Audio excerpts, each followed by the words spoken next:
Half an hour away from the opens in Hong Kong, Shenzhen, and Shanghai. You're watching the China Show. I'm Yvonne Man with David Ingles. Good morning. Here we go. Our top stories today. China set to hold another economic briefing with the housing minister expected to unveil more details in the next hour or so of measures, well, let's see, to boost the property sector. Now, investors are also keeping an eye on TSMC's earnings today with fresh signals on AI-driven chip demand after disappointing numbers from ASML. Plus, Stanley Druckenmiller's, telling Bloomberg that markets are convinced about a Trump election victory, but he won't be voting for either major party candidate.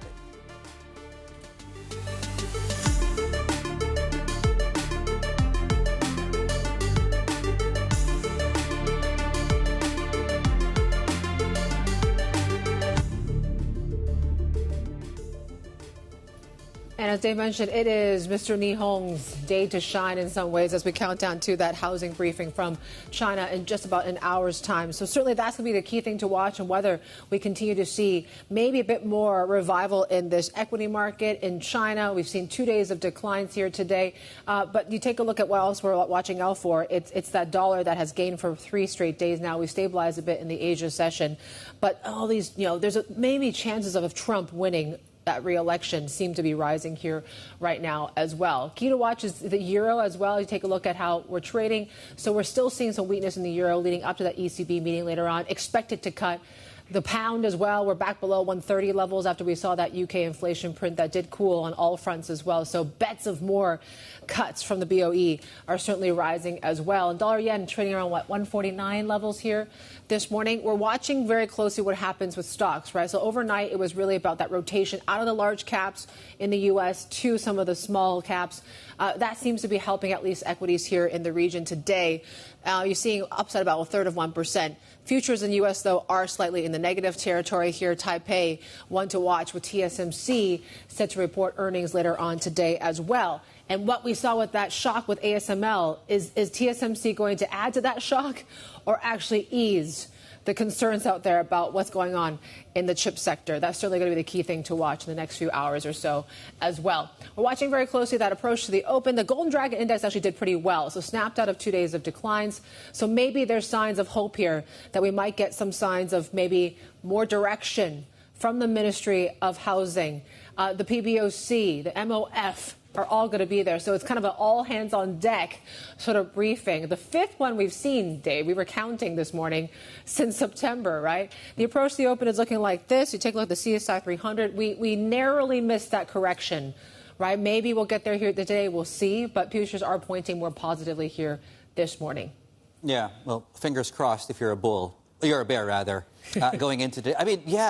You talk about the almost regular cadence of these briefings taking place, right? And certainly the initial one which came out, which was on September 23rd, really, I guess, in many ways elevated the bar for these things. But anyway, you do have, as one is pointing out, the key ministers and the key ministries present at that briefing taking place, which is why we're looking at property stocks and bonds today. In fact, on the high yield space, I think yesterday 0.5% on the Bloomberg High Yield China Index. Watch it very closely. Hong Kong property stocks reacted already in the afternoon session to the pronouncements coming out of the policy address. So we'll see whether we get the day 2 of that coming through. And we are still in the window for your 1-year lending facility out of the PBOC. We'll look at that as well. Right. In terms of just very quickly, the charts to watch, right? So a reminder why we're here in terms of the housing market, right? So a lot of the people we talk to effectively say the supply of money is not so much the issue, but it's the demand of money. And a good example of that is mortgage growth, right? So we're looking at almost consistently from 2020, a drop in the rate of change. So we're still positive 3%. But as you can see, that's actually almost come to a standstill. That's point number 1. Point number 2, and this is probably the single most important chart on the Chinese economy, in my opinion, is the amount of savings, right? So if your definition of a financial crisis is a non-existence of money, we're not in a crisis. We know where the money is. They're just not spending it. So 2023, 2022, top 2 lines on your charts right now, the amount of savings parked at the Chinese banks have gone up by 34 trillion post-pandemic. The expectation was the savings rates would go down as people started spending money. That is not what happened. As you can see here in orange, year to date, first 9 months, Yvonne, we've seen savings rates go up by a further 12 trillion, and we have 3 months left, so we'll see where this goes. But we kind of have an idea where this will go short term. Yeah, there's a great story on the terminal, which we're going to get more from our China stocks team a bit about. Everyone's waiting for that money to be deployed, maybe in this equity market. We certainly saw that surge in retail investors during Golden Week trying to open those securities accounts. Now sentiment has changed quite a bit just in the last few weeks, and that now there seems to be more about social media talking about closing those securities accounts and switching back to bank accounts. That certainly is one thing we'll watch and get more from our very own Charlotte Yang in the bottom of this hour. In the meantime, though, we're looking ahead to that press briefing, a joint one by 5 Chinese ministries on housing policy that's set for later this morning. Could provide some details on how policymakers will implement existing housing support. For more, let's bring in our China correspondent, Min Lo. What could we hear today? Yeah, well, it looks like economists are not really expecting new policies to be announced, but rather more of the details, the mechanics of implementation of the existing policy measures that has been fleshed out so far by the PBOC and NDRC and the like. So when it comes to supply side, let me just walk you through some of the measures we have heard from the PBOC. They have increased the funding proportion of the relending facility from 60% to 100% to support state buyback of the unsold homes. What we're hoping to hear today is whether the government will iron out some of the kinks, because that program had seen very low take-up rates because of a lack of profit incentives, right? Because rental yields has been so low. Will the government fix this by maybe adjusting prices of social homes, for example? Another measure is the widening of usage of local government special bonds to buy back unsold homes and idle land. So we also want to hear a little bit more about the scale of this, as well as the timeline, the targets. But it's unclear whether we'll get a specific number today, because any new bond issuance have to be approved by the legislature. So maybe that might come out later in the month. A demand side, we know the PBOC had already cut mortgage rates of existing mortgages and also down payment ratios of second home purchases. So not a lot of room for more maneuver right there. But if the government, say, roll out more tax incentives for home transactions, that could be a positive development as well. What are the guys at Bloomberg Economics saying? Yeah, they're saying when it comes to the sold but uncompleted homes, that's a major barrier to the housing sector turnaround, because if people are not confident about their homes getting completed, they're going to stay away from that market. So they're saying they're looking out for measures specifically to support the completion of these 48 million homes. Bloomberg Intelligence is saying 11 trillion yuan is needed. So what could be in the pipeline is perhaps an expansion of the whitelist of developers' projects that are earmarked for more financing, perhaps a loosening of restrictions or requirements for extending loans to these developers. That's also another area to look at. Min, thank you so much. Min Lo, our China correspondent. Let's get a market view on all of this. What we've heard so far, has it been enough? Is it positive? Let's bring in Navin Saigal, Asia Pacific head of fundamental fixed income at BlackRock, joining us here in our Hong Kong studios, normally based out of Singapore. That's right. Nice to see you, sir. Broadly positive so far is something consistent we've heard on everything China's announced so far. Lack of details, the jury's out on that. Where's your head around all of this? Well, we're cautiously optimistic on what's going on in China. I think, to put it in perspective, the economy is undergoing or trying to undergo a massive rebalancing away from manufacturing, exports, fixed asset investment towards consumption. This is a process. It doesn't happen overnight. What we're cautious about, and cautiously optimistic, what we're cautious about is that the policy mix has been well mixed. And I would say in the early days, apologies, it was more oriented around supply factors rather than demand-side factors. But recently, what causes us to be more optimistic is that it does seem that the attitude from policymakers has swung towards shoring up the demand side of the economy. And that's very, very positive in our view for a country that's undergoing a negative demand shock. Why do you think there's a lack of details on the size of this fiscal stimulus, though? How do you interpret that? Yeah, well, I think that can be seen two ways. Some have pointed at it as being a negative because there's no detail. But for us at BlackRock, we think it's actually could be a sign of it coming from pretty high up the chain of command. And the lack of detail is just because when you're at a strategic level, it isn't necessarily your job to come up with certain numbers and very fine-tuned policies. So that stuff can be left to other people. More important to us is that the attitude has shifted and that there is a recognition, some transparency about what the problem is, and that is encouraging, right? So the details, the way we see it, can be calibrated as time goes by to what is necessary to fix the problem. Has it, at this point, has it changed the way we should be looking at income strategies, for example? Certainly. I think one thing that hasn't changed is we think it's a target-rich opportunity set, both globally and in Asia. You've got this situation where there are desynchronized economies, right? The US and China acting completely out of sync on their inflation cycles, their economic trajectories, fiscal policy, monetary policy. Now, there might be some alignment on the fiscal side, because the US, as we know, has a very strong fiscal deficit going out as far as the eye can see. But bottom line, we think, yeah, there are many opportunities in Asia, and this certainly raises some opportunities in China. We've been, pretty bullish on Chinese bonds. There's probably reason to be less bullish on them now that the economy is pointing towards reflation. And on Chinese stocks, I think the sentiment earlier this year was the lowest I've ever seen. Not one single person I talked to in January was long Chinese stocks. Today that has changed. There's a lot more room for investors to come into the And Chinese how do you see that dynamic between stocks and bonds evolving, right? It seems like there's a lot of flurry. There was a rush into equities. That's kind of taken a bit of a pause. Does that help the bond market in any way, or do you think? Globally, we think we're in a global easing cycle, and this could be a window which is pretty positive for both stocks and bonds to act in tandem. You've got the Fed cutting rates that has allowed central banks in most of the rest of the world to cut rates. The Bank of Thailand just cut rates yesterday in a complete surprise. So it has breathed some life into Asian markets especially, right? Central banks here could not cut rates because of the fear of currency weakness. A few months ago, the Bank of Indonesia hiked in a surprise move, citing that exact reason. So we do think capital can now flow into Asia, into both stocks and bonds. And where is this capital flowing from? Well, the U.S. policy rate has acted as a magnet for cash all this while at 5.5%. It's a rate that most people haven't seen in at least 30 years.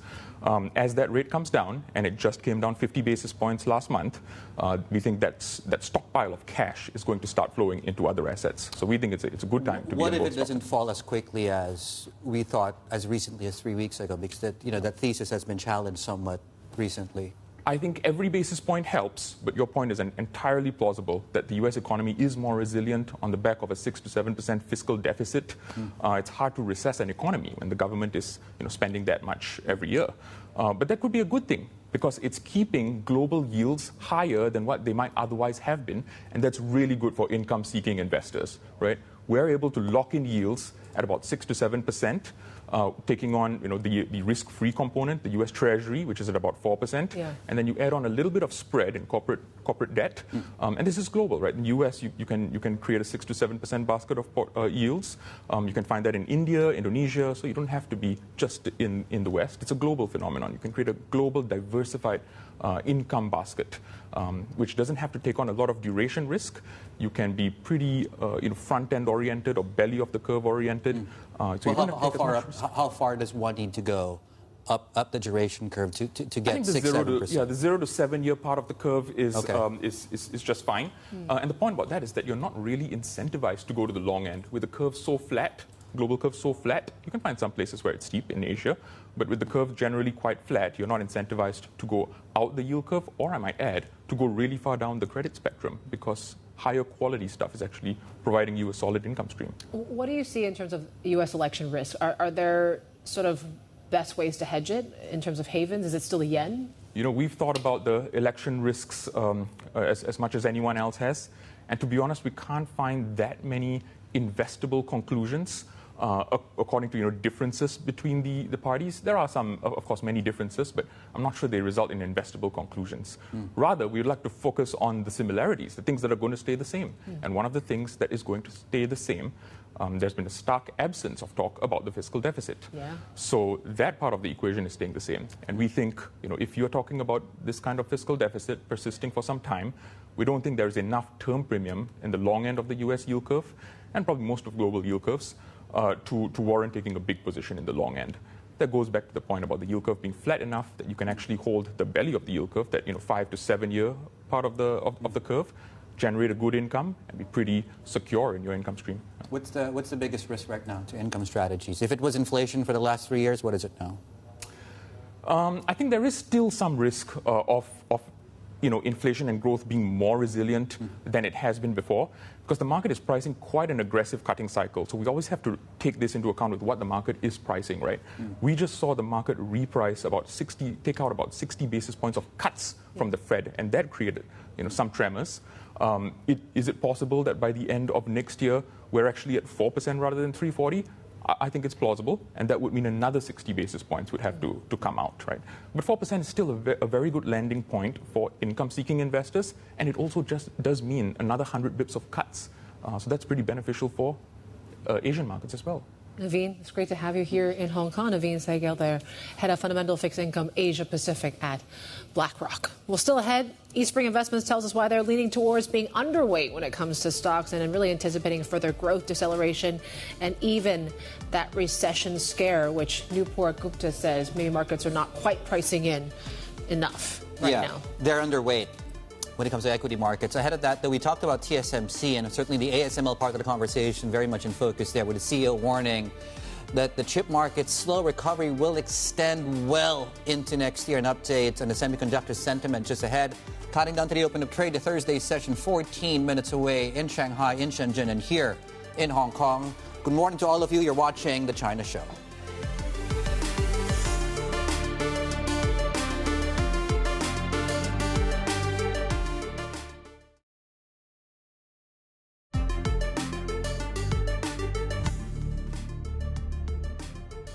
We continue to view AI as a key driver of the industry recovery with potential upside.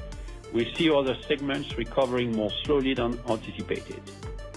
The recovery will extend well into 2025, which is leading to customer cautiousness and some push-outs in their investments.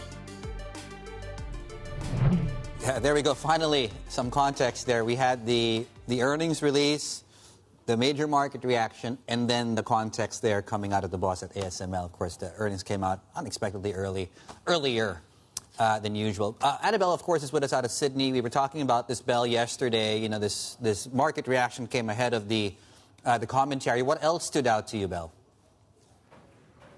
Yeah, that's right. I mean, we, as you said, had the reaction, had to wait for the details, got them overnight, and we still saw ASML trending lower and also feeding across to other big tech names on Wall Street. Not Nvidia, actually, which rose, but a lot of them were in the red.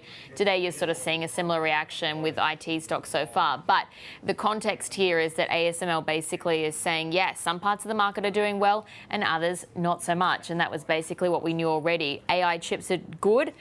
Non-AI chips, so things that are used for automotives, consumer electronics, are still weaker, and that was behind ASML's lower guidance into 2025. Why they're saying that customers as well, you just heard they're delaying some purchases until 2026, and that guidance, so they're seeing up to 35 billion euros in sales in the coming 12 months. That was up to 40, or compared to up to 40 billion euros previously, lower gross margins as well. The other part of that equation, Bell, is China. Just given how big of a market it is for ASML, what was the outlook for there?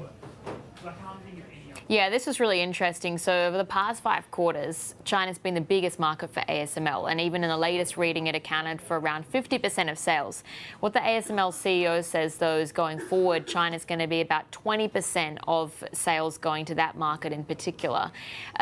We've also seen Chinese companies perhaps front-loading or pushing ahead with their purchases of ASML equipment to get ahead of the US restrictions that took place earlier this year that prevent the likes of ASML and Tokyo Electron from selling some of their most advanced machinery into the mainland. So again, that front-running of orders plus the restrictions in place do mean that lower sales are going to come from China into the future. And Bell, that takes us into the other bellwether. I mean, there's a lot of bellwethers in the industry, but certainly TSMC would be, at least in your top 3. This company comes out, as you know, monthly sales, and from that we can derive what they might announce later today. What are expectations like ahead of earnings there? Yeah, we've sort of already got the headline already. We know that the sales are going to be good for the September quarter, but we want to get more of an idea around profitability and also CapEx plans. What's going to be also really interesting to watch, because there is a connection between ASML and TSMC. TSMC is the largest customer of ASML, and actually our Bloomberg intelligence team is saying that the plunge that we had in third quarter sales for ASML could end up being a positive for TSMC in the medium term. And that's because if there's less demand for some of its chips, it means that it releases or removes some of the competitive pressure on TSMC to keep pushing forward with orders, given it's got such a big backlog to produce. The other part of the story is that the TSMC could actually be getting better at using ASML's most advanced machinery equipment as well. And so that, again, could be feeding into lower sales for ASML's equipment. But certainly, as we said, TSMC out with its figures later today. We want to get more of an idea around profitability and also the capital expenditure plans for the company. All right, Belle. Thank you, Annabelle Jewelers, there on a preview on what to expect out of TSMC here this morning. We're getting some movement when it comes to Sunac. So if you take a look at what the shares are doing, we're down some 15%. This may be due to what they announced earlier this morning. They plan to raise $155 million in a top-up placement at a price of about 246 Hong Kong dollars per share. Markets seem to be disappointed at this point, but we'll continue to watch, of course, this stock in particular. In terms of the pre-market and what's going on, we're watching very closely what happens here. We're just about 40 minutes away from that housing briefing in Beijing. Hang Seng up some 1%. This is Bloomberg.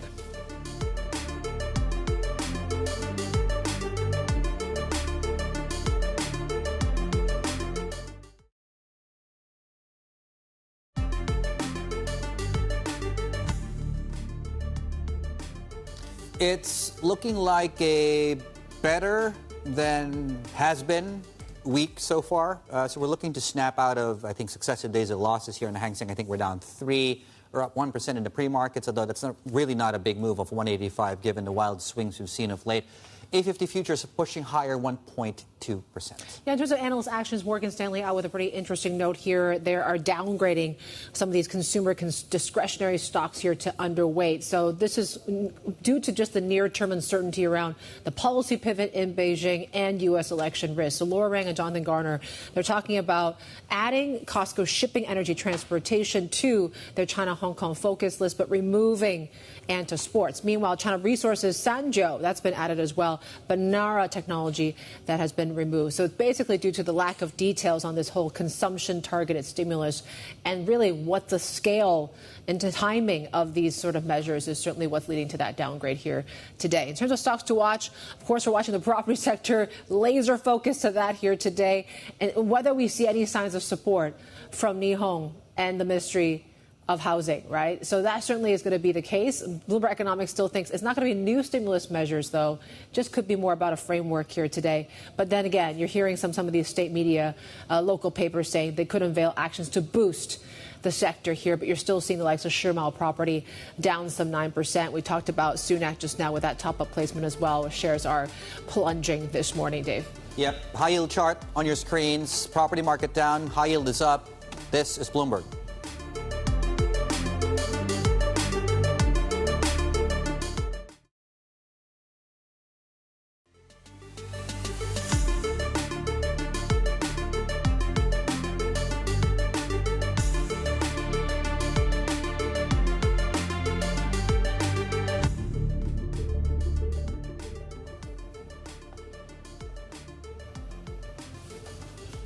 Welcome back. You're watching the China Show. We're counting down the open of markets, and of course, that next briefing to watch out for when it comes to what traders are looking at and whether we see any more signs of support and maybe any more sort of impetus to kind of revive these markets after we've seen 2 days of declines. The CSI 300 on the cusp of entering to that correction yesterday as well, Dave. It's looking like we're taking a decent step back from the brink, 10% from the peak. And what's, I would hate to be a sell-side analyst or strategist at this point in time. So, you and I want to talk to, a lot of these guys regularly, right? So Morgan Stanley has come out with almost as many notes as briefings so far, at least based on the count I have in my inboxes, right? And the top of the next hour, we have HSBC coming on. And the date of their report is a few days back. And the reason I bring that up is that dated at this point? Or, in other words, what is an assumption we can keep as consistent, I guess, in terms of how this market looks over the next weeks, right? Because analysts are just changing their sector preferences almost by the day, given the information we're getting almost by the day, this regular cadence of briefings. 0.7% at the open. Copper, we're watching it very closely, a lot of the cyclical plays. The 10-year yield right now is flat in the opening half-hour trade. The long end is slightly down, although yields, that is, although that's really not a big move as far as that's concerned here. Speaking of insurers, and here's what, to the point we were making earlier, and flip the boards, when you look at Ping on insurance, we see China Life in a moment here. What seems consistent, though, is these insurers are probably going to make a lot more money than we had initially thought as recently as 3 weeks ago because of this rally taking place. Prelim guidance yesterday, very good. Prelim guidance today out of China Life, very, very good. A rebound we're seeing across Hong Kong, Tencent, all the way to China Construction Bank. We're looking at property. Sunak, of course, given that share placements, we had funnily enough, the price action on this specific stock, it went up 80%, I believe, yesterday to close above 3. And then we got details of that share placement, which was close at the price right now. So we're down about 20%. Companies coming out with earnings today, good set of guidance coming out of China Life. We talked about that 185% on the market rally. And as Yvonne is pointing out, still some, I guess, profits being taken off the table here in terms of long for property. Yvonne. Yeah, let's bring in Nupur Gupta, now portfolio manager at Eastspring Investments, and just kind of taking a step back from China for a second and just looking at things globally. I think we're looking at that Bank of America fund manager survey, and just they were talking about this optimism that we're seeing when it comes to equities globally speaking, and that it might be flashing some sell signals right now. Is there too much optimism right now? Yes, good morning, Yvonne. So from our perspective, we have been negative on global equities for a couple of months now. And over the last 1 month, the narrative in the market has completely shifted, where people have initially were concerned about growth and the U.S. potentially heading into a recession, whereas now there is no talk of a hard landing, let alone a soft landing. And so we think that the optimism does seem very high. Valuations are extremely high, especially in the U.S., and even in Europe, we are starting to see fundamental data still continue to surprise to the downside. So the fact that fund managers are running at almost all-time lowest cash levels in their portfolios seems to us to be quite stretched at the moment. I need to ask you then, if you guys have been underweight risk or equities, correct me if I'm wrong, if I'm misphrasing that, Nupur, how have your funds done? Because it's been a really good time to be an equity investor.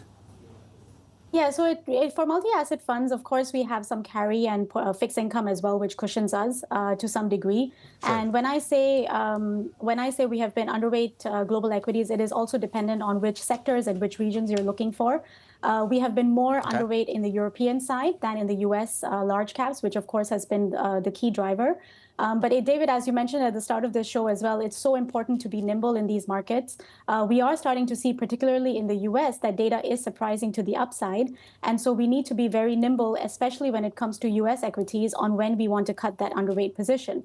But overall, we are bearish on equities over the medium term because we think that the growth outlook still is relatively cautious. And we've seen basically a whole repricing around the Fed, and that's being felt in this bond market where we're seeing yields back to around 4% now, Nupur. Are U.S. Treasuries still a good trade then now? So we were more positive on Treasuries when we were at the 430, 440 level in the 10 years. At this point in time, it is more neutral to our perspective because we are really at the cusp where we need to understand whether the U.S. growth is going to deteriorate even further, or whether we think that there is going to be a pause in the Fed's policy. The market is also pricing in quite a lot of rate cuts over the next 6 to 12 months. So the options over there in terms of further upside or further dovish surprises seem somewhat limited to us at the moment. Okay, and you talked about the income or fixed income portion of your strategies. So give us a sense of where those carries are at the moment and what your biggest plays are as you try and figure the other stuff out that you just outlined there. Absolutely. So I think U.S. corporate credit is looking extremely strong. particularly if you look at default rates. Everyone's been somewhat surprised. Investors are still trying to figure out why the tighter monetary policy has not translated into higher default rates or even higher funding costs for a lot of these corporates. But the corporate balance sheets are really strong, which is why we think that being even in U.S. high yield or in U.S. investment grade bonds does include quite a lot of carry and give you quite a lot of attractive carry over the next 6 to 12 months. Over in emerging markets, with a more dovish monetary policy coming through from the developed central banks, as well as a weaker dollar potentially as the interest rate differentials start to narrow, even emerging market corporate credit starts to look interesting. And depending on what comes out of China over the next 3 to 6 months, Asian high yield and Asian corporate bonds can also look attractive from a carry perspective. Yeah. Why are you looking at 3 to 6 months in that window for China? I'm just wondering, just given all the news flow we've seen in the past month or so, has that changed overall how you look at this market now? So we are starting to see a shift in the policymakers' intention through all of the things that we've seen over the last 3 to 4 weeks. There does seem to be a change in the narrative. However, we think that at Eastspring, we need a bit more from the policymakers, particularly on supporting the consumer space and giving that consumption growth revival in order for us to really go into the market in a much more bullish fashion. At the moment, we do think that a lot of the rally that we've seen over the last 3 to 4 weeks is pretty much driven by short covering, because a lot of global fund managers, as well as EM fund managers, were underweight Chinese equities. And a lot of that inflows that we've seen has been really at the top line ETF or large cap space. And so we need to see a bit more concrete steps from the government, which is why I mentioned over the next 3 to 6 months, in order for us to be more confident that this is here to stay and it's not just a temporary boost. Yeah, Nupur, you guys are the patient money that officials are looking to convince to go back in a big way. So what specific China exposure do you guys have right now, if any? And do you own anything right now that you didn't own in China 3 weeks ago? So in the multi-asset space, we always look at the global equities and bonds from a relative perspective. So our weights into China has certainly increased over the last couple of weeks because our view has been more bullish. However, as I mentioned, in order for us to be more, even more into the markets, we need to see a bit more concrete steps from the policymakers. Nupur, thank you so much. Great stuff as always. Nupur Gupta, their portfolio manager at Eastspring Investments. And I think that's a really perfect segue, Yvonne, into this latest fund manager survey out of BofA. And not sure if you sense the same thing out of Nupur. Reluctantly optimistic is really, I think, how that some fund manager survey actually phrased, right? Yeah. I love that. Almost like they don't want to be there. They've been forced to be optimistic. And it's interesting, right? Out of that, I mean, obviously there's been a lot of optimism around this whole soft landing scenario in the U.S. I think 76% chance of that. You also talk about APAC ex-Japan growth outlook. That's at a 20-month high. This bullishness on China, it seems like sentiment has swung on 180, right? From being short China, which was one of the more crowded trades, to now actually being long Chinese equity. One of the most crowded, right? Yeah. Was long China. You know, the first thing I looked at when the survey dropped was what the survey dates were, because that was really key on when you asked the question. And one of the other things too that they think might benefit from this is the EM trade, right? Yeah. As a percentage, of course, of if China does come back as well. Now we did hear, of course, from both senior investment strategist Elias Galou exactly what that survey was about. Have a look. We saw a big decline in bond allocation. In fact, the largest 1 month decline in bond allocation that we ever recorded. And the velocity of the rotation was also quite exceptional across markets. EM equities were the big winners with a 20-point rise in exposure to EM stock allocation. And that's really related to the China stimulus. There we go. My mistake. B of A. There we go. The B of A fund managers survey. Okay, well, this abrupt shift that they were just outlining, this 180, this almost about face in policy and markets, that's really caught a lot of these retail investors off guard. Yeah, a lot of them try to get into this, but obviously it was very hard to chase this, just given the stock frenzy that we saw in the past month or so. Some that have chased this rally have got burned. and now are quickly leaving the market. Let's bring in Charlotte Yang. She covers Asia equities for us. I love this piece that you guys came out with so much color about how people really tried to get into this, but then now they're really taking a bit of a step back in terms of the retail investor sentiment. Exactly. So for retail investors, a lot of them haven't touched their China stock accounts like for years because how badly the market, has performed. So this rally since mid-September has really triggered a lot of people into reclaim their passports or like long queues at the brokerages to open new accounts. It's not just the mom and pops, it's also Gen Zs. And then we also saw like a bank index indicating earlier there were like transfer from savings to stock accounts, which is what a lot of foreign investors want to see. But because of the timing, they joined this rally, which missed the bulk of the party. So a lot of them joined after the Golden Week holiday, and they quickly got burned. So we thought this abrupt shift in sentiment, which like on Chinese social media, WeChat, the term that closed securities account, actually I think popped up 56 million times in a day. And also the same bank index is also showing that, the trend we saw earlier from savings to stock accounts is actually seeing, showing a different direction now. What are the implications then, longer term, for the development? I mean, now you have a new group of retail investors again interested and maybe got burned. What does this mean longer term, though? I think longer term, what institutional investors as well as authorities want to see is like this gradual, long-lasting bull market. Yeah. So nobody wants to see something that's crazy and super fast. So I think in that sense, some people are saying that it's a good thing that we're actually seeing some of the more fickle, speculative investors now leaving it. But if this trend, I think, picks up in pace and also in magnitude, it will undermine the key hope that Chinese retail investors, the army of them, 200 million of them, sitting on millions of dollars deposits. We need that money transfer from household wealth to stock market.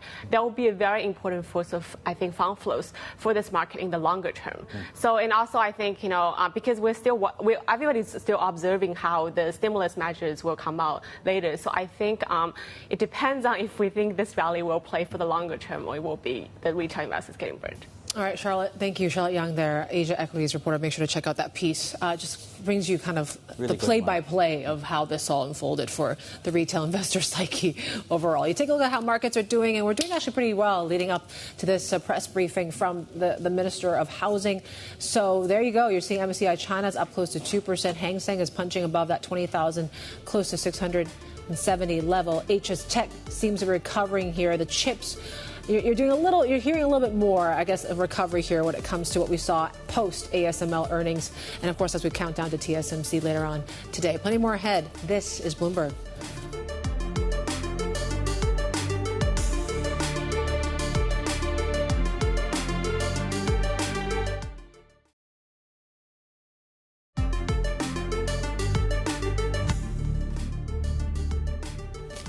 Welcome back to the China Show. Here's the latest on the U.S. elections. And a new national poll of likely voters gives Donald Trump a narrow lead over Kamala Harris. The Fox News survey from early October has a Republican on 50% to 48% for the Democrat, which is within the 3% margin of error.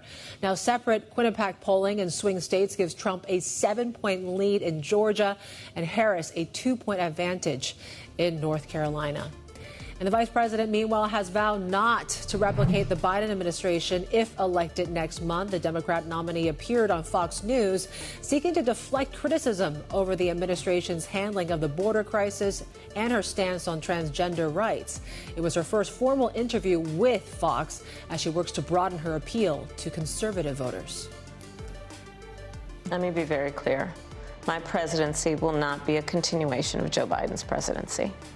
And like every new president that comes into office, I will bring my life experiences, my professional experiences, and fresh and new ideas.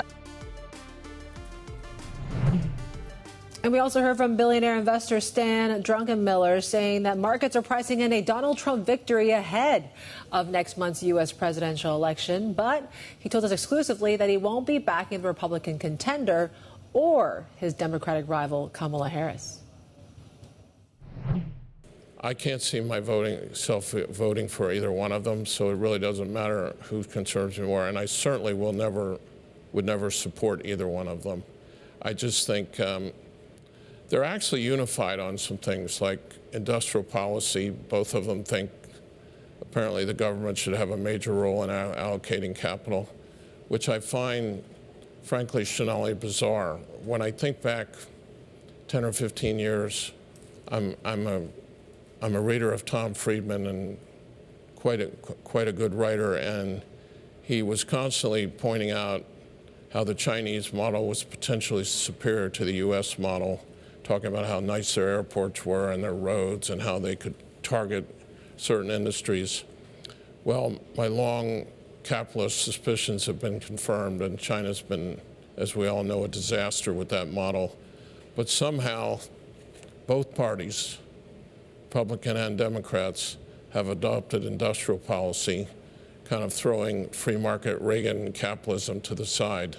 So the policies, in terms of that, I find equally bad. I find her policies much worse in terms of anti-business and regulation. But frankly, I grew up in America with a certain model of a president, George Washington, Thomas Jefferson, Ronald Reagan was one in my lifetime, where there was a certain dignity and behavior in the office. And I don't judge anyone who wants to vote for Trump, but for me, it's just a red line, so I'll probably write in someone when I go to the polls. When you think about the policies Donald Trump has put forward, a day ago he said to Bloomberg that tariff is the most beautiful word in the dictionary. He's negated the idea that many economists believe that this could have many punitive impacts on the American consumer. How do you see it? Well, I don't like tariffs. I just said I'm a free market capitalist. The only thing I'll say about Trump is he's a bit of a blowhard. So I don't know whether he's negotiating with our foreign adversaries and, frankly, with our foreign partners. I don't think it'll be the end of the world, but I am not in favor of tariffs. I don't like them at all. There we go. And for our Bloomberg clients, you can check out that interview and some of the others that you might have missed, including, of course, the full one that we had with the former president, Donald Trump, about 24 hours ago. TV Go is their interactive TV function. Join the conversation by sending us instant messages to our team and our guests, including us here, of course, as we try and multitask. TV Go on your terminals. This is Bloomberg.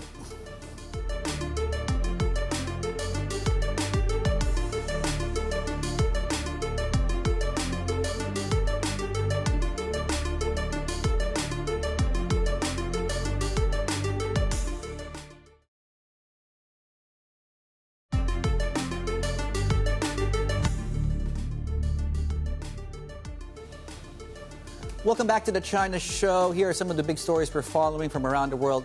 Israel's military expanded strikes on Lebanon. That's on Wednesday, and it says it killed a regional Hezbollah commander. Lebanese authorities say a separate Israeli strike killed a local mayor. Israeli warplanes also struck Beirut for the first time in almost a week, just hours after Lebanon's prime minister says that the U.S. had assured him that attacks on the capital would ease. The U.S. and 11 of its allies, including South Korea and Japan, have unveiled a new plan to monitor the enforcement of sanctions on North Korea. Now, the announcement comes after Pyongyang blew up roads leading to the south earlier this year. Russia, of course, has used its veto in the Security Council to trigger the end of monitoring by a United Nations panel. Now, Bloomberg has learned that India's government is weighing risks that senior officials may face charges if a diplomatic rift with Canada worsens. Now, sources say New Delhi is considering scenarios including Canada shutting consulates and delaying visas for Indians.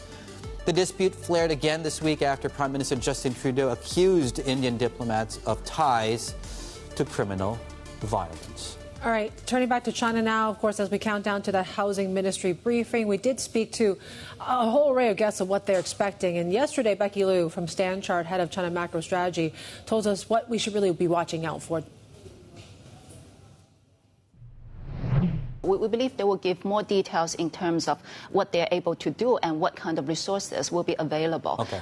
The Ministry of Finance has been relatively specific that they are now, for the first time, allowing local governments to directly use their own funds to buy commercial real estate, including the funds not only from bond issuance, but also the funding that were otherwise planned for supporting the construction of public housing. So instead of using the money to buy to construct new projects, they are now using them to buy existing projects. Okay, and we're zeroed in on the property sector. So you look at some of the sector benchmarks, CSI 300 Real Estate Index, Shanghai Property Index. Of course, you have an overlap between the constituents there. Hence, we're seeing similar declines, 2 to 3% on both. We're looking at the opposite as it pertains to MSCI China, although there are, of course, some stocks here which are not trading at the moment, but of course representative of really how the market feels about this. In terms of individual names, Sunak and other property names, and of course when it comes to Sunak itself, do we have Sunak in here? No, we don't. That is can we get Sunak in, please, if we can? Because that's a placement story, and stocks are actually down about, I think last we checked was 18% because of that placement, which was priced substantially below yesterday's close. But that being said, of course, we're seeing declines there. Do we have Sunak, please? Can we get that up, please? Down 16%. Down 16%? Yeah. As we speak. Okay, you can just take our word for that. China high yield bonds. So this is what happened yesterday. While the equity market had been consolidating up until yesterday, it's in high yield bonds that we actually saw a rally continue. So we were up 0.25% on the Bloomberg index once it became news that we were going to have this briefing today. So there is at least optimism in this part of the market. The reason why people are so interested in this one, right, is that we haven't heard from the Ministry of Housing in the last few weeks or so. But it was since that Politburo meeting, you may remember, when they talked about specifically we need to stop the declines in the property market, and that's what really got the attention of the investors, because they're saying, look, looks like there could be something coming through. But BE says, look, it could be just framework, it could just be execution, maybe no new stimulus. We'll see. Just a few minutes. You're watching The China Show.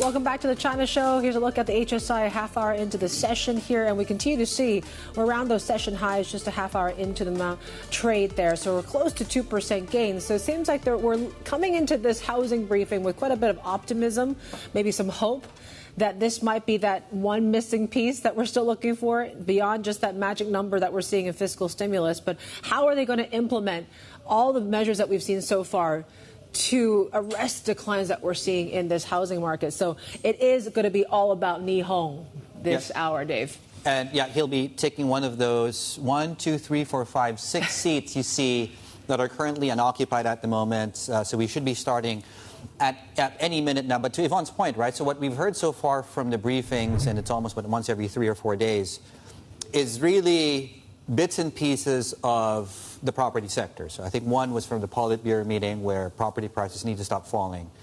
On Saturday, the Finance Ministry talked about how they will be unlocking local government fiscal space to buy up unused apartments. So do we get more details on that? Arguably, if you had to pick one problem, one challenge in China, that if they solve that, most of the problems go away, it's the housing market. Yeah. That unlocks consumer confidence, spending, and everything else that follows. Currently, as you can see on your screens, in terms of sector dispersion today, real estate is leading these gains on your screens. There we go, almost like live TV. They're now on stage. They've assembled. Yes. Oh. Yes, so the Ni Hong, and then you have obviously a PBOC, I think Pan Gongsheng is there once again. He was sort of the one that started this whole sort of briefing frenzy that we've seen the past few weeks and unleashed this sort of rally. Also Ministry of Finance. So there are still some representatives of those ministries as well here at this briefing. And it is the 5th. We've counted 5 briefings in the past few weeks. This one might be quite important. Let's get to our mid-low, our China correspondent with us now. Also want to welcome HSBC Qianhai's Head of Research, Stephen Sun. Stephen, it's great to have you back in the program. Min, I'll start with you. How important is this briefing going to be? Yeah, I just want to make a correction there. It's not Pan Gongsheng who will be there. It's the Deputy Governor of the PBOC. That's Tao Ling. So it's the Housing Ministry taking the lead because it's the minister there. But then for the other bureaus, departments, it's the vice ministers, the assistants, the number twos that are coming. So what are we expecting? Well, there are two key problems in the housing sector right now. It's the 48 million homes that are sold but not yet finished, and then it's the 60 million homes that are unsold. So these are the two big problems of the housing sector that we're hoping to hear details in terms of how the government is going to stop this decline in the property sector. So we know the Ministry of Finance had previously said they're going to widen the use of local government special bonds. So we might get more details around that in terms of timeline, scale of that funding, perhaps. Hopefully, we'll get that number today. If not, then perhaps at the NPC Standing Committee meeting later in the month. And then when it comes to support for the unfinished housing, could there be more financing for these white list of developers? Okay, Min Min, as you're just talking there, the briefing in Beijing is just getting underway, and let's listen in. A new model of property sector development. On the 29th, the State Council Executive Meeting also worked out specific measures to implement the decisions of the Central Committee. We, alongside colleagues from the Ministry of Finance, Natural Resources, the PBOC, and NFRA, are acting very swiftly to focus on the implementation and on new policies as well. A raft of policies have been taken to stabilize the market. How do we implement this set of policies? They can be summarized as removing restrictions, cutting rates, and scaling up efforts on two fronts. Removing restrictions means that we will give local governments autonomy on adjustment. These governments need to take tailored measures to adjust or remove various kinds of restrictive measures on the housing market, mainly including the restrictions on house purchases, sales, price, and differentiation between ordinary and non-ordinary residential properties. Cutting rates include cutting the Housing Provident Fund loan interest rate by 0.25 basis points, cutting the down payment ratio, unify the first-time and second-time home buyers' down payment ratio at 15%, cutting interest rate, existing mortgage loans rates, and also reduce the burden for those who intend to sell old houses and buy new ones. All these are designed to reduce costs for residents, alleviate their burden for repayment, and support their basic living needs and improved housing demands. The two fronts means that we will take monetized resettlement, among other measures, to deliver renovation of 1 million units of urban villages and rundown houses. The people are very much willing to see such renovation because urban villages are relatively unsuitable for living in. Preliminary investigation indicates that in only 35 big cities, there are already 1.7 million units yet to be renovated, and the number will only grow even bigger if we factor in the demand of other cities. Rundown houses nationwide, there are around 500,000 units. And this 1 million units are mainly focused on those whose conditions are right, and efforts could be front-loaded to implement such policy. We are taking monetized resettlement as the policy so that the people can choose the houses that they deem appropriate. We can reduce the time of their dislocation, and they will be allowed to move into their new houses. At the same time, it will help reduce the inventory commercial houses. And the second front is that before the end of this year, we will scale up the credit limit from the whitelist of the real estate market to 4 trillion RMB yuan. All eligible property projects should be included in the financing coordination mechanism so that loans can be made available to these projects to meet their financing needs. So these are the set of policies that we are taking. We are seeing positive effects of the policies materializing. Major indicators see a narrower decline, including in property sector, investment, sales of new commercial housing, etc. Since the end of September, there is a significant increase in first-hand property viewing volume and visit volume, as well as the contracts signed. And transactions of second-hand properties are also growing. Many of you have realized that the property sector in Tier 1 cities is recovering. Going forward, we will work with relevant departments to deliver on the decisions of the Central Committee and the State Council. We will take faithful and earnest measures to implement them so that the policies can be truly beneficial for all the people. Now, I would like to take your questions. Thank you very much. 谢谢倪部长的介绍。下面我们就进入提问环节，请大家开始举手。 I thank Minister Ni. 先我面前吧，第一排这位。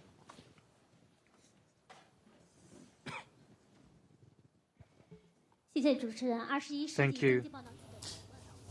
Welcome back. You're watching the China Show. If you're just joining us right now, we are just coming off a little bit from the live briefing taking place in Beijing at the moment. We just heard there from the Housing Minister.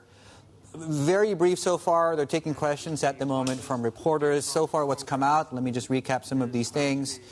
Well, one of the first things that he actually said was a reiteration of that earlier vow to stabilize the property market from declining even further, and a couple of more details here, Yvonne, that he's announced so far. Yeah, a little bit more meat in the bones, right? So when it comes to that white list that we saw maybe a year or so ago, they're looking to increase that credit program to 4 trillion renminbi by the end of this year. Also, when it comes to this whole urban village renovation to help reduce unsold homes as well.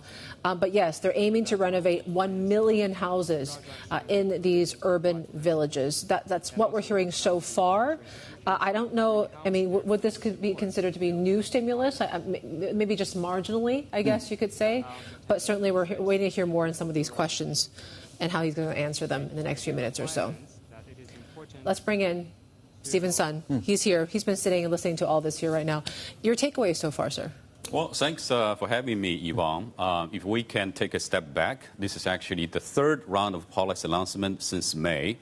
I think ever since then, clearly the direction of the travel has been very clear.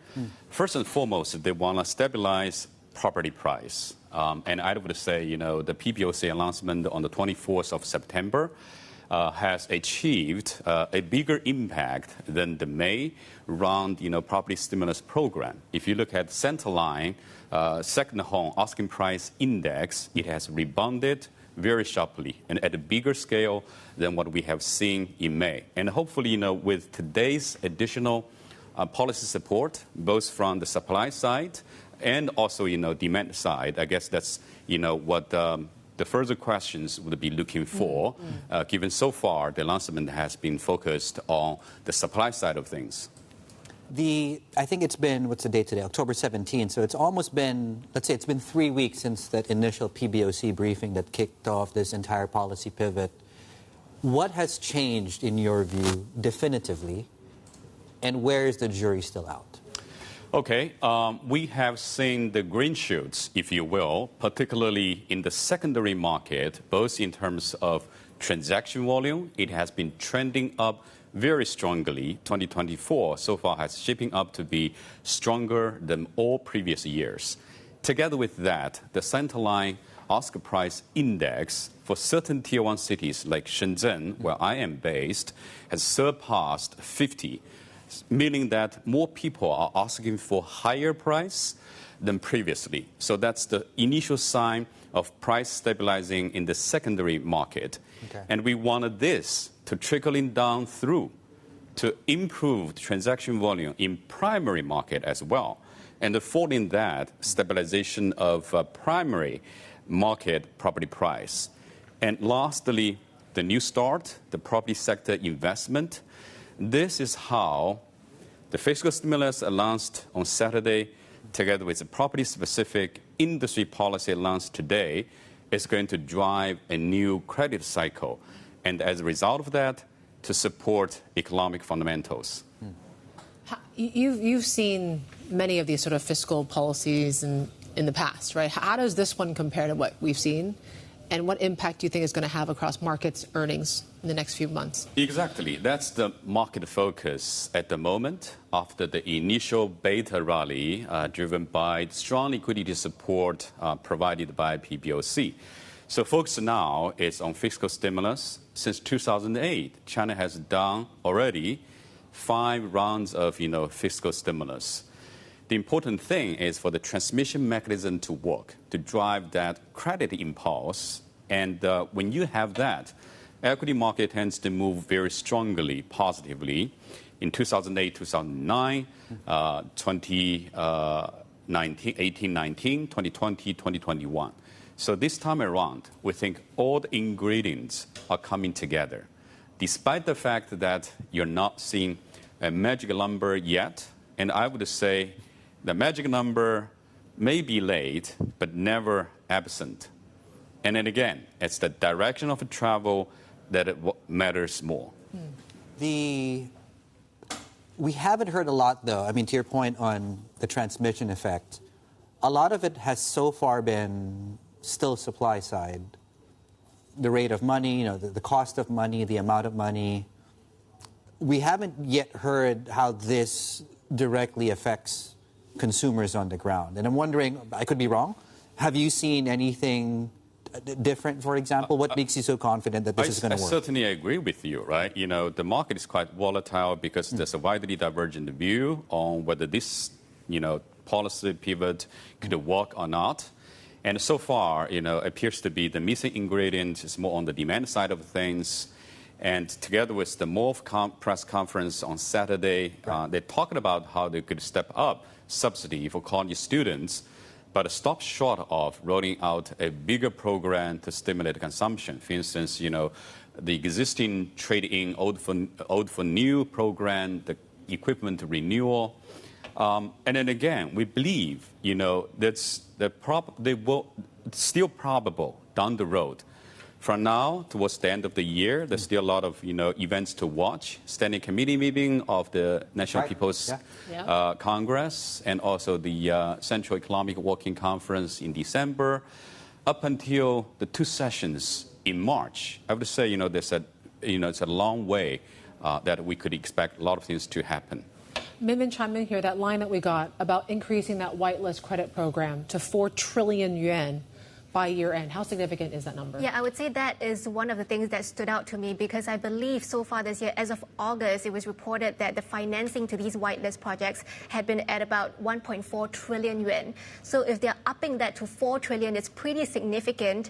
And I was saying earlier that there are 48 million of these unfinished homes on the market. Nomura was estimating that 3 trillion yuan is needed to support the finishing of these homes. So the credit support 4 trillion yuan is actually above what Nomura had called for. Okay, Min Lo, thank you so much. Our China correspondent there. Will take a short break, 15 minutes, of course, into the session right now. And just a brief look at markets right now. So initially, we did see a pop, a bounce off session lows, but currently, as things stand, the CSI 300 real estate index is off 3.5%. More with Stephen Sun out of HSBC Qianhai, head of research, rejoining us in a couple of minutes. Plenty more ahead. Suffice to say, this is the China Show.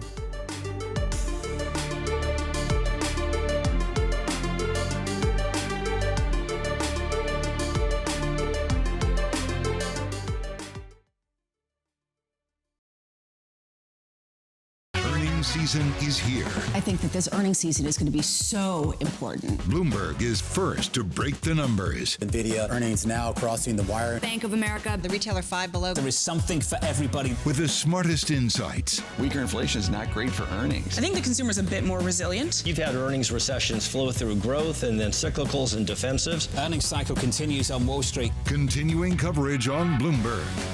Context changes everything.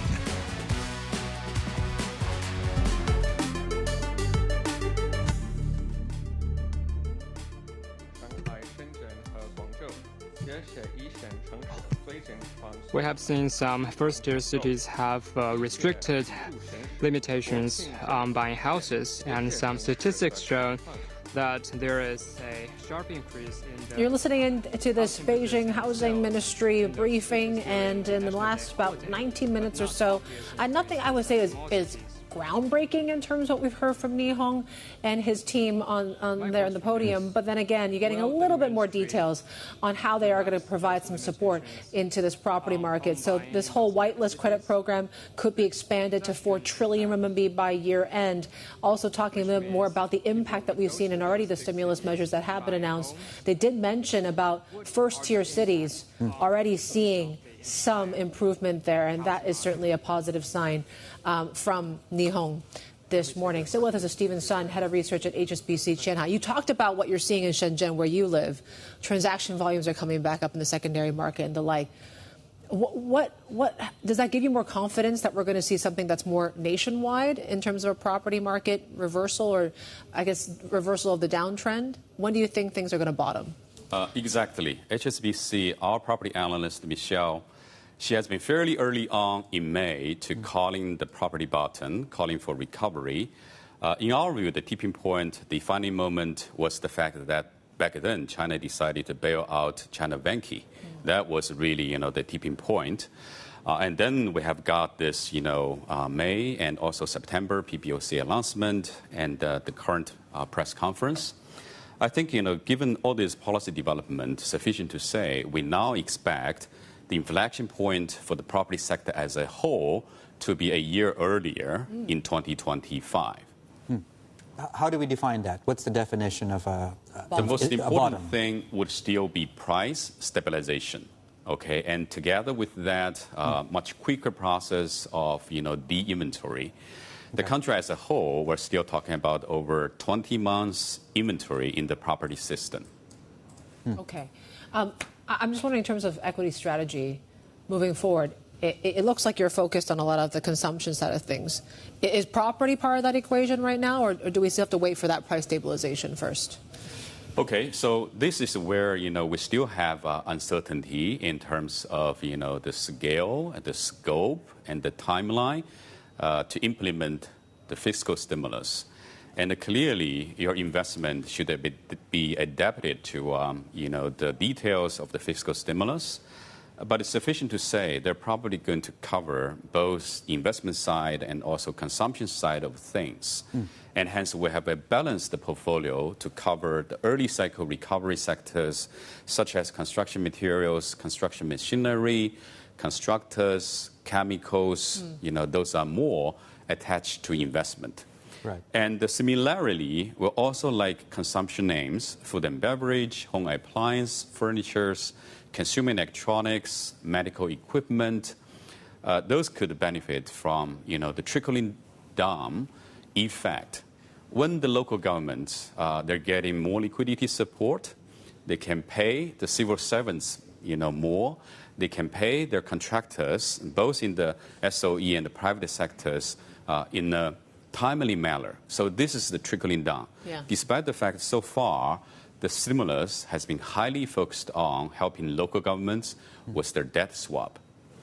You're expressing that too. I'm looking at your index targets here. Shanghai Comp 3,800, CSI 300, 4,700. These are, I think, from current levels, at least on the CSI 300, about 900 points from the current level. When do earnings bottom, is my question there. Yes. If you look at historically how China has conducted 5 rounds of fiscal stimulus, there's a time lag. And on average, we're talking about 7 months from the point you make an announcement on fiscal stimulus to the point earnings growth bottoming out. On average, we're talking about 7 months time lag. Okay. But luckily, equity market tends to look forward. Right. So to be 1 to 2 quarters ahead of the actual improvement of the fundamental. But the 1 to 2 quarters time ahead are really critical. We need to see fundamentals improvement coming through before we're going to hit that index target. Right. Well, the markets have rallied 25%. Arguably, that's already 2 quarters of price growth. So, wondering what you make of current valuations right now. Are they still cheap? Do you see multiple expansion? Yes. The best way to look at is put China in an emerging market context. Historically, China has been trading a wide range at the extreme, 80% premium, and on the other side, 30% discount to EM, FTSE EM index. So as of now, China is still trading over 20% discount to EM index. And then that's why, for us, assuming the fundamental improvement could be coming through, China should be able to close that 20% discount to EM market. The past few weeks, for instance, we have seen the regional rotation in terms of funds flow out of India, out of Korea into China. I was going to ask you about what the risks are to what your strategy, because we were just doing a big story, an interesting story about just how quickly retail investor sentiment has shifted from almost euphoric, I'm going to go race and try to get a brokerage account and the like, to something like I'm going to go close my securities account now. I'm going to get back to my bank account in some ways. What are we looking in terms of not just domestic, but just overall flows in general in the next few weeks? Domestically, I think that's still largely determined by both the retail investors as well as the domestic institutions. Regional-wise, I've talked about the rotation dynamic. Yeah. I think, for retail investors this time around, compared to the boom bust cycle in 2014, 2015, I would say if you look at the balance of margin financing, it has gone up, somewhere between 200 billion. Compared to the last round, boom bust cycle, back then, that actually shot up 2 trillion. So the conclusion is that I think, this time around, retail investors, despite all this media, report, I think they're still behaving more maturely than last round. Yeah, I remember I was in school in China, 2007, then there was 2015, 2021, and then you do see a progression there. At least people are talking about it. Stephen, fantastic. Thank you so much. I know you're busy. We'll let you go. You guys have been fielding thousands of calls, as you were pointing out earlier on. Stephen Sun there, HSBC's head. Qianhai head of research. As we're talking right now, the equity markets, real estate, to be more specific here, session lows on the CSI 300, and we're down now 6% on the BI, that's the Bloomberg Intelligence Property Gauge as well. It's an evolving story. We'll get you more on this in a moment, of course.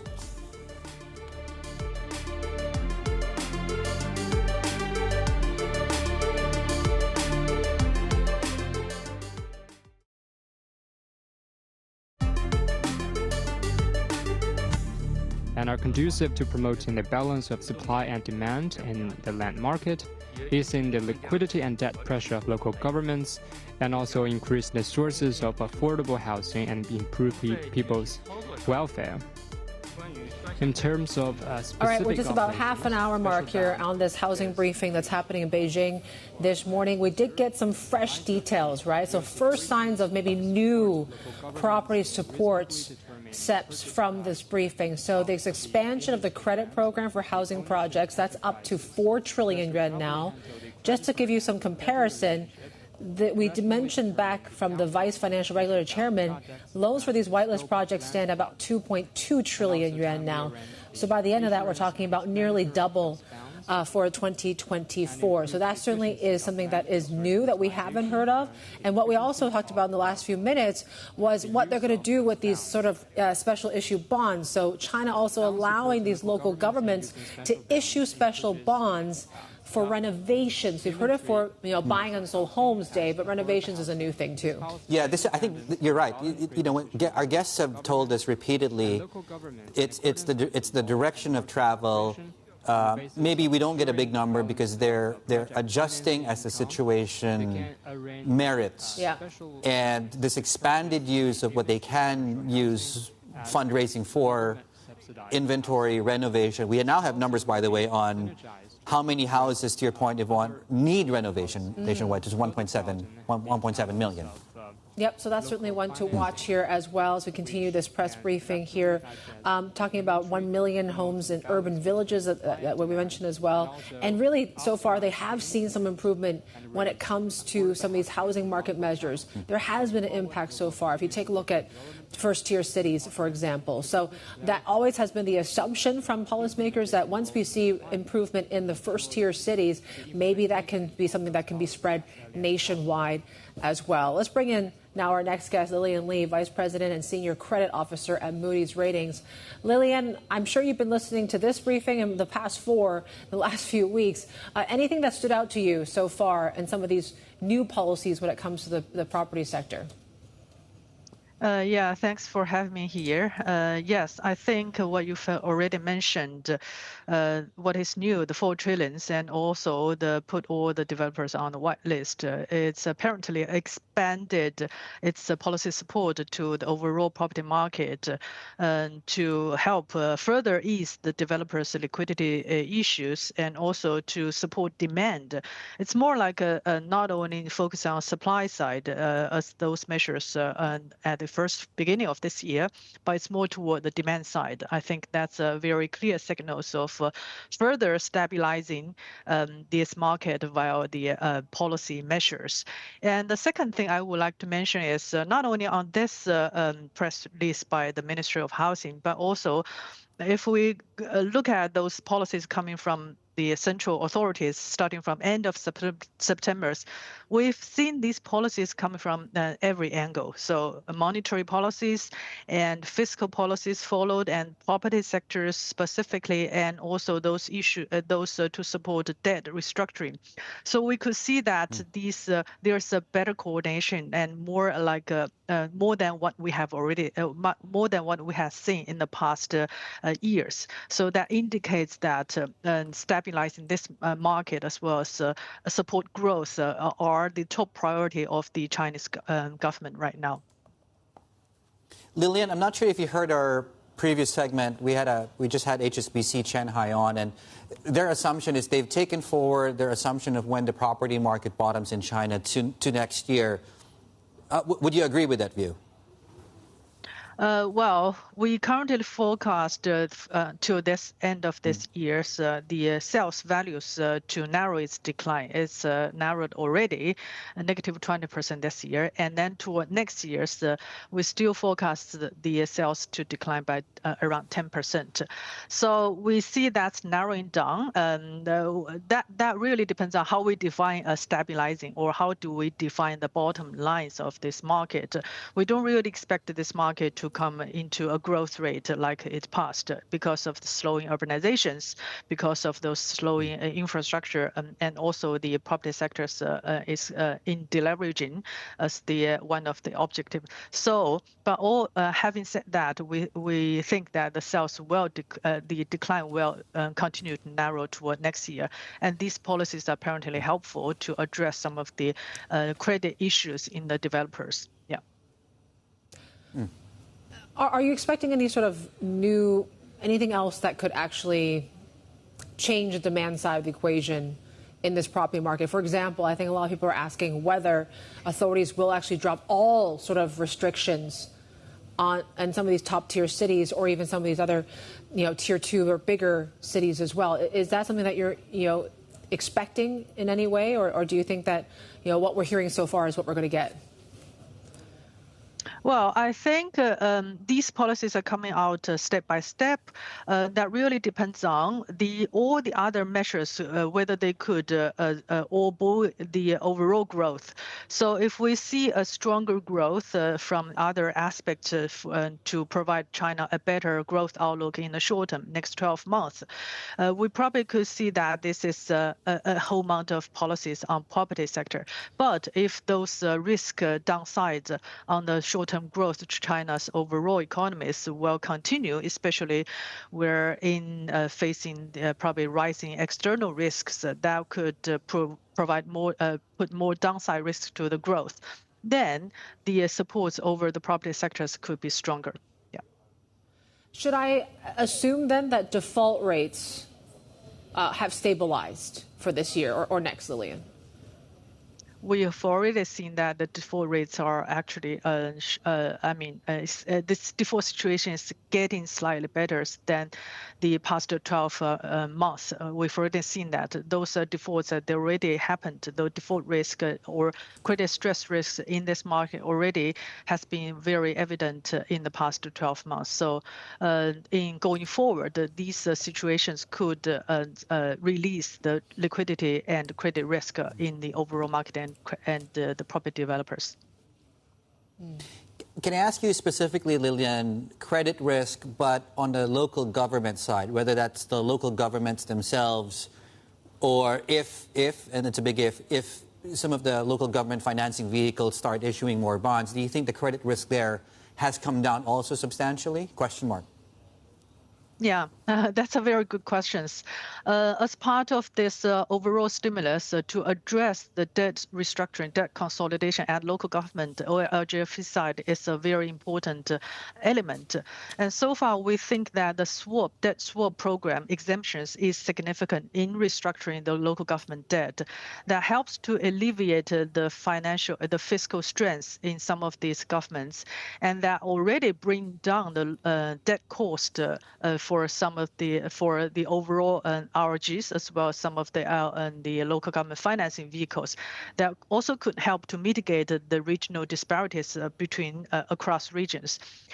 But on the other hand, it could increase the direct debt obligations for some of the local governments because it actually shifted the off-balance sheet to on-balance sheet for the local governments.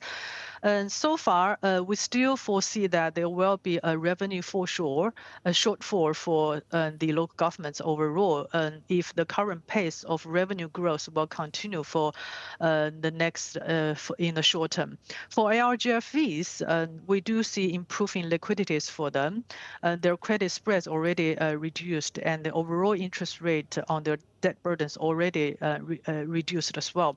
And those policies so far, we assess them could help to transform some of the RG's business model to achieve more debt sustainability. But the real effect on overall sector will depend on their own local government owners' fiscal resources to address their problems. Lillian, I don't know if Moody's has a number about how much hidden debt there is around these LGFVs, or at least local governments, for example. What's the number that Moody's has on it? And the numbers that have been thrown out there has been, what, $6 trillion, I believe, with this debt straw. Do you think that's enough to really deal with all these hidden debt issues? Well, our estimations are quite aligned with the IMF estimations on China's overall hidden debt as well as contingent liabilities. And so far, we think what the government has announced already still there's a big space or a big gap between the current to address all of their liabilities. But however, it's not really have to use all the resources to fill the gap of the debt problem, but it's more like moving some of the off-balance sheet debt toward the on-balance sheet to provide more transparency, to provide better market pricings for this debt. And on the other hand is to help to reduce the overall interest cost for all these debt. Having said that, for example, some of the LGFVs, they are funded by shadow banks or higher cost credit. But right now, if we could shift them to those entities with a better fiscal strength or financial strength at lower cost, in that sense, overall debt credit burdens for China will be reduced. Lillian, it's great to have you. Lillian Lee there, Vice President and Senior Credit Officer at Moody's Ratings. We are taking a look at some more headlines that are crossing through when it comes to this briefing. So Ni also talking a little bit more about local governments, the need to expand affordable housing when it comes to families. So they are going to be boosting affordable housing support for families with 2 kids. That's the latest that we're getting so far. But then again, we're also still looking at some of the measures that we've seen so far, this whitelist program that has been expanded. Some are saying could be a pretty big step for these developers as well. But then you look at the market reaction so far, and you continue to see some of these property stocks and gauges are continuing to fall. We're seeing that in the Bloomberg one, I think down some 7% as well. You wonder if a lot of this, Dave, has been already priced in. Yeah, I mean, a lot of the information that they've managed to come out so far has underwhelmed. But then again, this briefing is still underway, right? Yeah. And I think it's worth emphasizing that right now on your screens, that's the deputy governor of the PBOC. In fact, let's listen in to what she's having to say at this point in time. Drop will be 110 basis points. The decline will be even bigger in areas outside the Fifth Ring Road. So how much could be saved after the adjustment? It is estimated that the average rate of mortgage loans will drop by around 0.5 percentage points. On the whole, it will save interest expenditure of 150 billion yuan, benefiting 50 million households and 1.5 billion residents. Specifically, let me give you another example in Beijing. If one buys a house in Beijing with an original mortgage rate of 4.4%, when the interest rate is adjusted to 3.55%, the borrower can save 469 yuan per month in repayment and a total interest expenditure of over 140,000 yuan. This is very complicated because it involves different borrowers across different regions. Please refer to the policy and operational guidelines for relevant procedures. The second policy is to lower and unify the minimum down payment ratio at 15%. The purpose of this policy is to better support basic and improved housing needs. After the policy announcement on the 24th of September, the PBOC guided local branches to implement city-specific policies in conjunction with city governments for swift execution. Aside from Tier 1 cities of Beijing, Shanghai, and Shenzhen, which have adopted differentiated arrangements, the vast majority of cities across the country no longer distinguish between first and second homes with a unified minimum down payment ratio of 15%. We have observed that many cities are seeing growing confidence after policy announcements. The third policy is the extension of 2 real estate financial policies. This is the adjustment based on 2 previously announced documents. On the 29th of September, the PBOC and the NFRA jointly issued a notice. First, the adjustments on the 16-point measure in the financial sector. Real estate development loans and trust loans maturing within the next 6 months will be given an extension of 1 year. Without adjusting the loan classification, this will be good for stabilizing real estate financing and improving the overall financial situation. The policy was originally set to expire by the end of 2024. We have now extended the policy until the end of 2026. Secondly, the management notice for operational property loans from stipulates that for real estate companies with standardized operations and good development prospects, national commercial banks are encouraged to provide loans for them. This will help them improve their financial situation. Originally, it was set to expire by the end of this year. We have now also extended the policy to the end of 2026. The fourth policy is to optimize relending for affordable housing. Relending is a structural monetary policy tool. It was originally announced on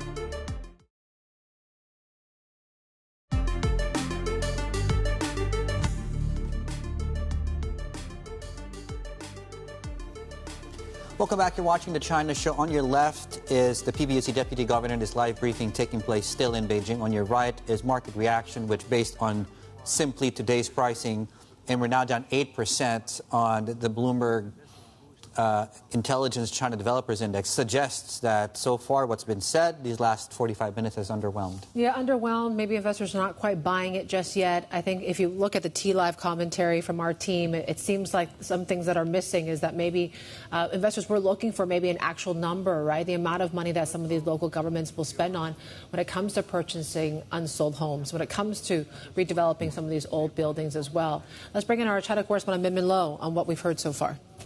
Yeah, so I think what really stood out was the 4 trillion yuan in credit limit extended to whitelist projects. As currently, about 2.2 trillion yuan have already been extended. And aside from that, they are increasing the whitelist to include all residential property developers.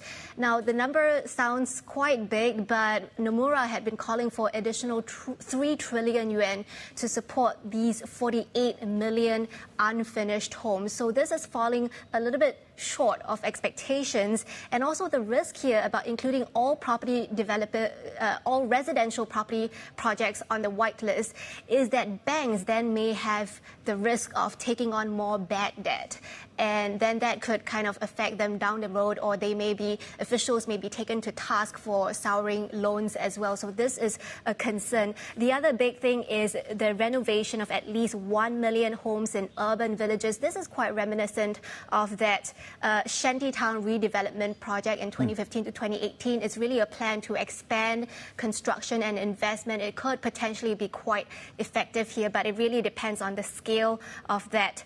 There was also a line about affordable housing for families, but not a lot of details, whether this comes in the form of subsidies, whether there is some stipulation around, I don't know, how many kids you need to have in order to have a cheaper house.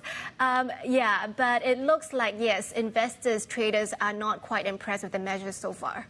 And, you know, because we're getting so many lines and so many numbers, is the overall objective still to repurpose some of the unsold or yet to be completely built inventory for affordable housing? Is that a good way to describe this exercise? The overall tone of this press briefing, it's clear that the government's priority is more about risk mitigation here, rather than about reflating the property sector and increasing demand, because we're not hearing a lot of demand side stimulus. But granted, there's not a lot of room for maneuver there, because the PBOC had previously already announced all these measures, and the press briefing, they kept recapping the existing measures like lowering mortgage rates, down payment ratios.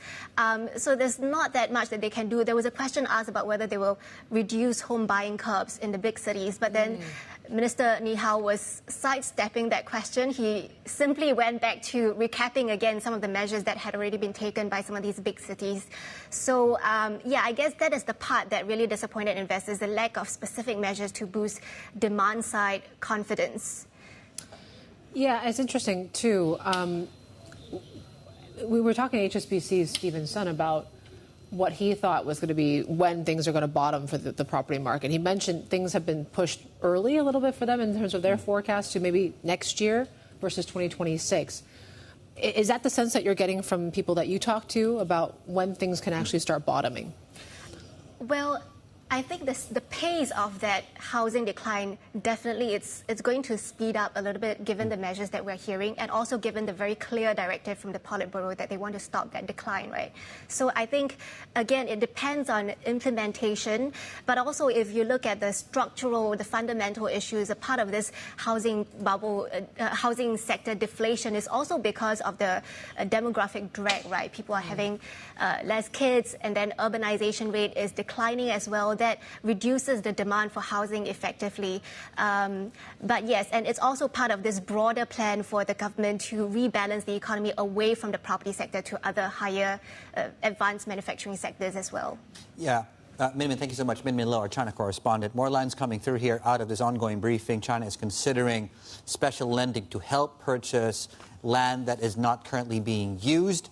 Apart from that, more commentary coming through out of economists right here. Raymond Young out of ANZ thinks that the key word in today's presser is the healthy development of housing. This whitelist credit program will significantly reduce the financial risk of property supply chains. I guess this underscores how complex this problem is, that it's simply not just a big number solution. And the fact that it's healthy development of housing, not rapid expansion, right? So this is where you're seeing the shift in this economy, where policymakers have talked about that this is not something that is going to be the key pillar in reinvigorating this economy anymore. It's not going to be property. It's going to be something else, manufacturing, high-end tech, and all that. So certainly that does tell you where the direction of travel is going to be. Yes, you're seeing incremental steps to help with some of the liquidity issues around property developers. But in terms of, as Mimin mentioned, the stripping off of restrictions in key cities, that's something that they maybe don't want to touch right now. Not just yet. We'll see what else they have to say here. In the meantime, though, as you can see, property stocks are down 7.5%. We'll get more on this ongoing briefing in Beijing just ahead. Keep it here. You're watching Bloomberg.